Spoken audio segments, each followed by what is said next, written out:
computer. Okay, so we've hit record. Excellent. Good afternoon, LJ. Welcome to weekly Wednesday chat, which we are not recording on Wednesday, but that's the beauty of recordings, aren't they? They just get to reside there until we're ready to watch and consume. Absolutely. And the power of adaptability and flexibility. 100%, 100%. So I guess we'll start this with introductions. Lark Ambrose, mental fitness trainer. I love to call myself a corporate dropout also. And that simply means that in an earlier lifetime, I worked on Wall Street, I worked in pharma, traveled quite a bit, did some internal audit. But now I have left that world behind and I am a mental fitness trainer. So that's me. And I now hand the virtual baton to you. Go for it. Who is LJ? My name is LJ Vio, and I am also with a background in corporate pharma for many, many years. And currently I am a coach and consultant / facilitator with a focus, on self-awareness and really helping people become their best selves and breaking free from some limiting beliefs so that they can soar. Awesome. And get powered to soar.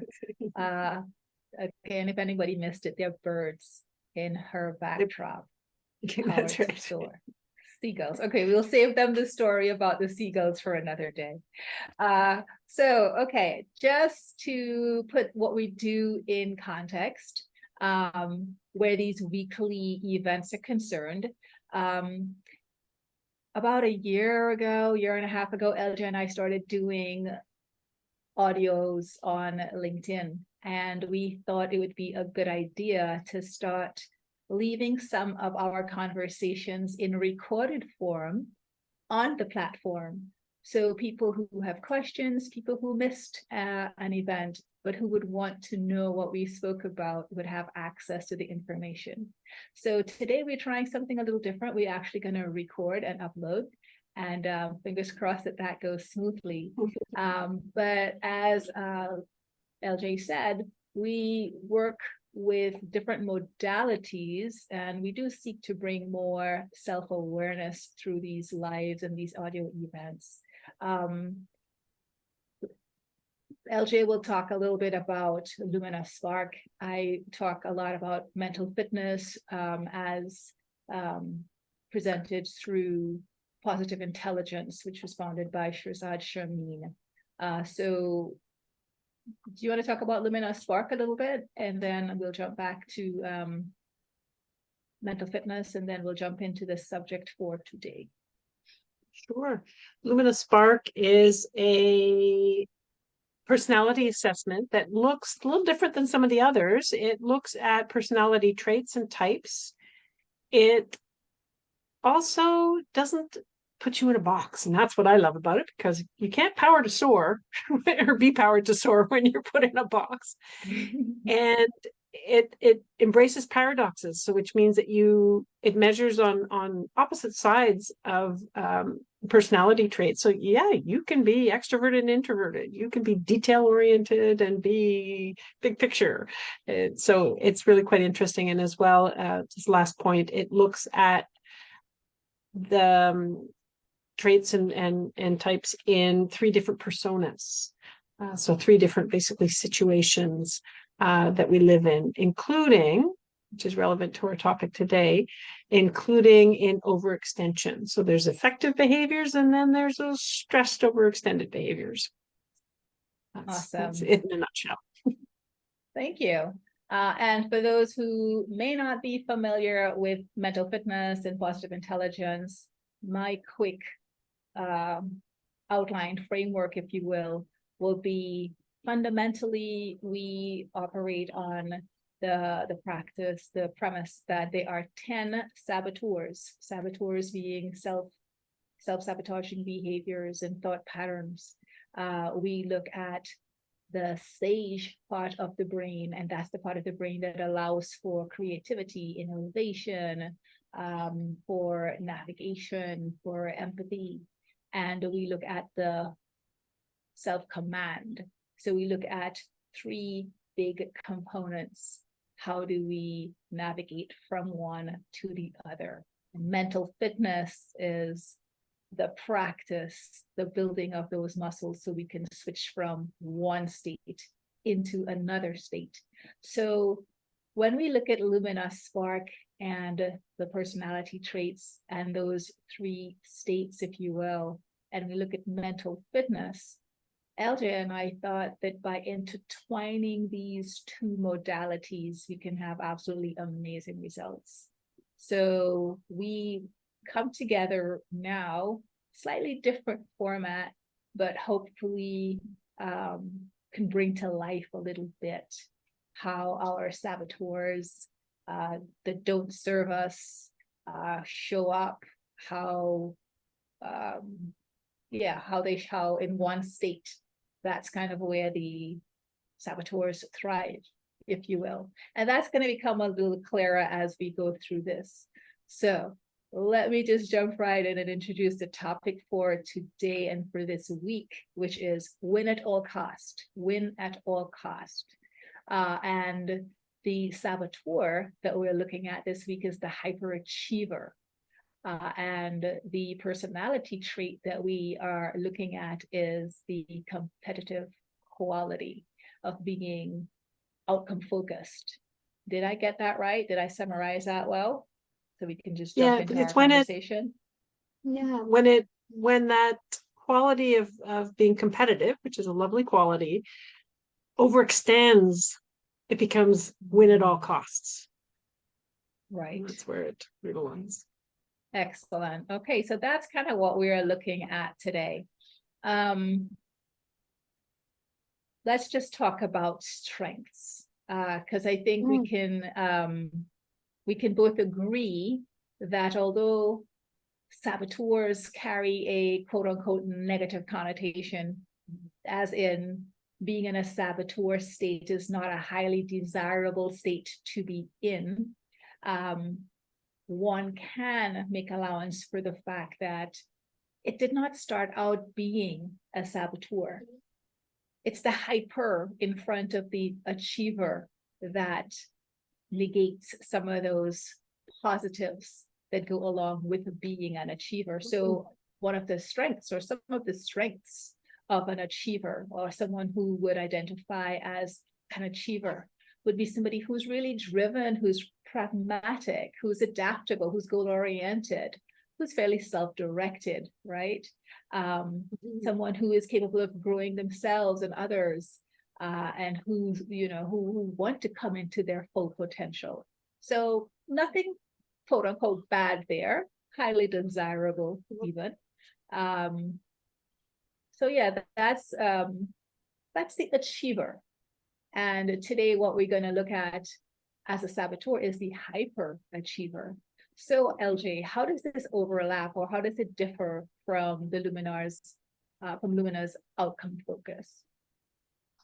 So outcome focus is made up of three qualities. So things get kind of bucketed in Lumina. And the three qualities are tough, which is really comfortable with conflict, willing to put some things on the table for discussion, people who are quite direct in their communication. There's logical, it's pretty self-explanatory. And then the third quality associated with outcome focused is competitive. And that's the one I believe links most closely with hyperachiever or achiever when we're talking about the overextension, the hyperachiever. So when somebody moves into an overextension from competitive, it becomes win at all costs. Okay? But in competitive, the strengths are that they view themselves as successful, they're competitive, they enjoy striving to outperform their colleagues. Nothing wrong with that. You can recognize someone who prefers this quality because they make it clear that winning's important. They like to win. And they feel very comfortable sharing opportunities or having opportunities to tell others about their talents and achievements. But not there's in a natural way. It's something that's important to them. They're strong-willed. There's an overlap. They do have a win-lose mindset. And they have a high opinion of themselves, potentially, especially in a group. And they're viewed as quite independent. So lots of overlaps there. When we look at, some of these strengths that we've talked about, when it flips into either overextension in Lumina's case or into the saboteur, what do you see, Lark, for the hyperachiever? Yeah, that's the thing. When it flips over, when we start introducing the hyper to that achievement and that high performance, we now look at a tendency to develop workaholic tendencies because we're so driven, we're so singularly focused that we're now working really hard all the time at all cost at the expense of other things. The balance is gone. We can now start to keep a distance from people because now we are working so hard and we're so singularly focused. We're just obliterating relationships. We're not paying them very much attention. We're not nurturing at all. We can be quite self-promoting. We can perform more for the public image. So we can, in a saboteur state, start to be driven from fear and seek that validation externally, and that be the underlying driving force. That's when that becomes destructive. That's when that becomes no longer serving us. We also have a tendency to want to impress others. So our personality is one where we're no longer comfortable being vulnerable. So we may be covering up some of our insecurities because we are so driven to hyperachieve. So that's how some of the overextension can now begin to show. Because we may be just seeking high achievement and taking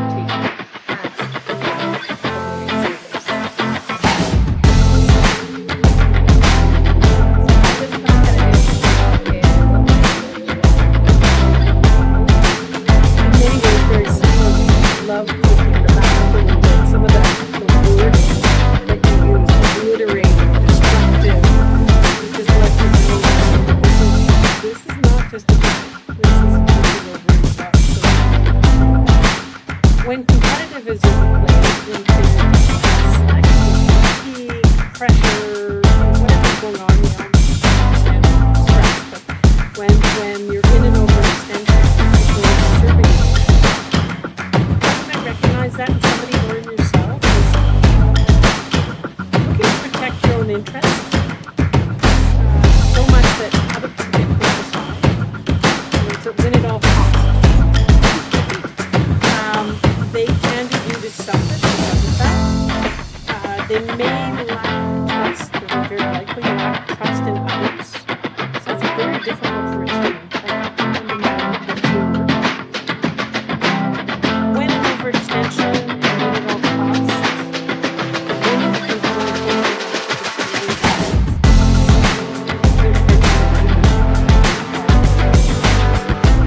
They may become self-promoting brag about their success, sharing it.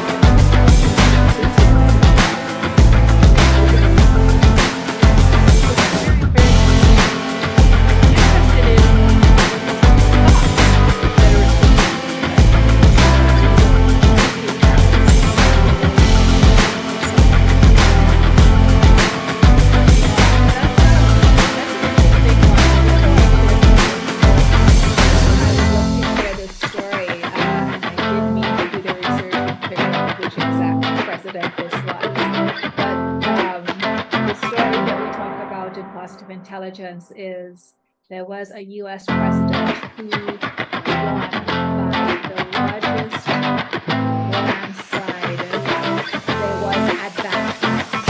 This is decades ago. But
the thoughts that are going on, with some of the thoughts that are playing in the background.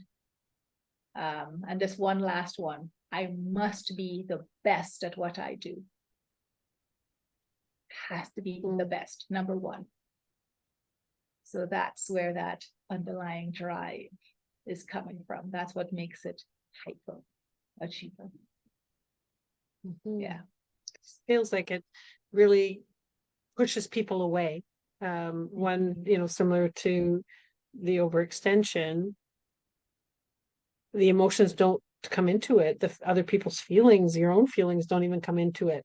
And just that would push people away. You almost want to just say, okay, you do you, but I'm out of here. Anything to do with this. Yeah, for sure. And just one other, when we were talking about this subject, this topic, this particular saboteur, for anyone who's listening, who has West Indian parentage, I think culturally we are almost nurtured to be hyperachievers. We ought to be little demigods. Like, we all have to be number one. You either came first or you lost. And so I just wanted to throw that out there and just make sure that we're clear that we're not saying we don't hold high aspirations for ourselves and our children and our families. What we're talking about here is not pushing others on our team, and that team could be your family team, right? To the point where someone's self-worth and identity is tied into coming first or being deemed lesser than. So I just wanted to throw that out there, because culturally this particular saboteur means something to me. I see it a lot, and I have I would say flashbacks from my own childhood, just growing up in this kind of an environment where it's be number one, or just we don't talk about it. A cycle I'd love to see broken. Yeah, absolutely, because that judge really kicks in, doesn't it? It's like, if you didn't hit number one, then you're not good enough. You're you messed up. It's making me think of some examples. I think my dad was joking, but if I came home with a really good grade, he would say, well, why didn't you get higher? And I think he was joking, but that probably infiltrates when we have that kind of thinking. Did your dad know my dad? I don't know. Did they confer? All right. So I think today we covered kind of some of the content that we wanted. We wanted to bring attention to this. We wanted to highlight some of the characteristics and some of the thought patterns from our different modalities, and just showcase them and hope that people resonate with what they heard, as in they recognize it, they see it, because what we would love to host next Wednesday is a pretty rich, vibrant conversation about experiences that our listeners have had with the hyperachiever saboteur, with that competitive, outcome-focused personality trait. Maybe people want to talk about how they see things playing out in boardrooms, on teams that they participate in families. So yeah, that's kind of where I know content-wise, we want to just put that out there for this week. And I know we always want to share some quotes with you or little stories.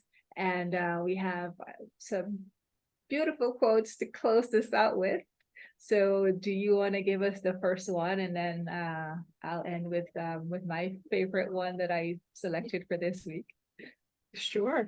Before we do that, I want to emphasize from the Lumina Spark point of view, competitive is a wonderful trait, right? It's a wonderful quality. You can be competitive with yourself. You can be, and challenge yourself, and you can be competitive with others. It's when it overextends into the win at all costs, that it can be less than pretty. Okay. And I think, what underpins everything that we're doing, Mark, is self-awareness. And the more we can learn about ourselves, the more we can be empathetic to ourselves, we can be empathetic to others. And I think it makes the world a kinder, gentler place with deeper understanding through self-awareness. So the quote I'm going to share is from Carl Jung. The privilege of a lifetime is to become who you truly are. Love that. Love that. Mm-hmm. Awesome. All right. Well, I guess as we close this out, I will just invite anyone who is watching this on LinkedIn or any other platform that this ends up on, drop us comments, send us questions, join us next Wednesday. I believe that's the 8th of November. We will be live on LinkedIn. That's where we host our weekly Wednesday chats. And you can then post questions live.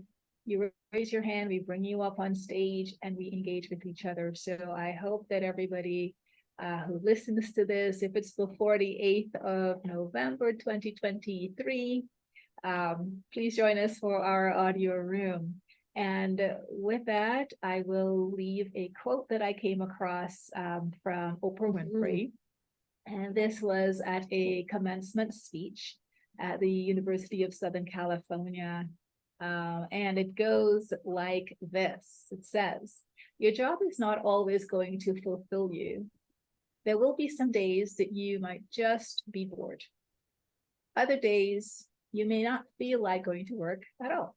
Go anyway, and remember that your job is not who you are.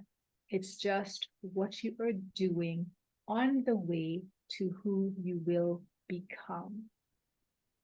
So that left out to me in the context of go, go, go, have to achieve at all costs, have to win at all cost, as being so reflective of, because that's my identity. That's where my self-value lives. That's where my self-worth comes from. And I just love the sensitivity to the continue on the journey of becoming who you will become. It's a journey. All right. So with that, guys, thank you for your time. Look forward to your questions. And with that, signing out. Thank you. Bye, everyone. Bye. Thanks, Lark.